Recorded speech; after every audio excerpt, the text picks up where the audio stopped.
ذهبت المرأة إلى دار الأيتام لتبني طفل، لكنها لم تختر الأطفال المطيعين والهادئين. على العكس من ذلك، اختارت طفلا مشاغبا وكثير المتاعب. أدهش هذا الأمر مدير دار الأيتام كثيرا، لكن المرأة كانت واضحة جدا، كان ذلك الطفل هو سبيل نجاتها الوحيد. اتضح أنها عادت بعد أن ولدت من جديد في حياتها السابقة. في حياتها السابقة كانت ابنة عمها تمتلك القدرة على تحويل كل الأمنيات إلى حقيقة. سرقت ابنة العم كل ثمار عملها وطردتها من الشركة، بل وسرقت طفلها، وفي النهاية طردتها من المنزل. بعد ذلك تمنت ابنة العم أمنية لتسلبها عقلها، محولة إياها إلى بلهاء.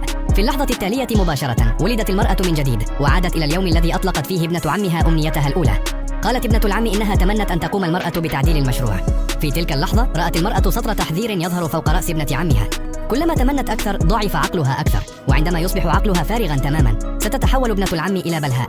قررت المرأة الانتقام، تظاهرت بالموافقة على تعديل المشروع، وبمجرد مغادرة ابنة العم أرسلت المسودة التي تم رفضها سابقا. في تلك اللحظة تمنت ابنة العم سرقة عميلها، ودوى صوت يعلن أن الأمنية قد تحققت. في اليوم التالي عندما رأت العميل تقدمت ابنة العم بحماس للترحيب به، لكن العميل توجه مباشرة نحو المرأة. بعد ذلك قدمت ابنة العم خطتها، وهي واثقة تماما من أنها ستفوز بالعميل، لكن في النهاية اختار العميل مشروع المرأة، لأن ابنة العم عرضت مسودة تم رفضها منذ الشهر الماضي. قام المدير العام بخفض رتبتها الوظيفية على الفور.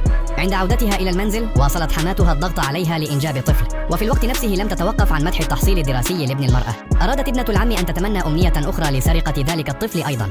أولا، اقترحت شراء منزل في المنطقة التي توجد بها أفضل المدارس. أدركت المرأة على الفور أن هناك خطبا ما، فركضت مباشرة إلى دار الأيتام، وفي تلك اللحظة رأت طفلا يتم القبض عليه لسرقته محفظة. قررت المرأة تبني ذلك الصبي على الفور.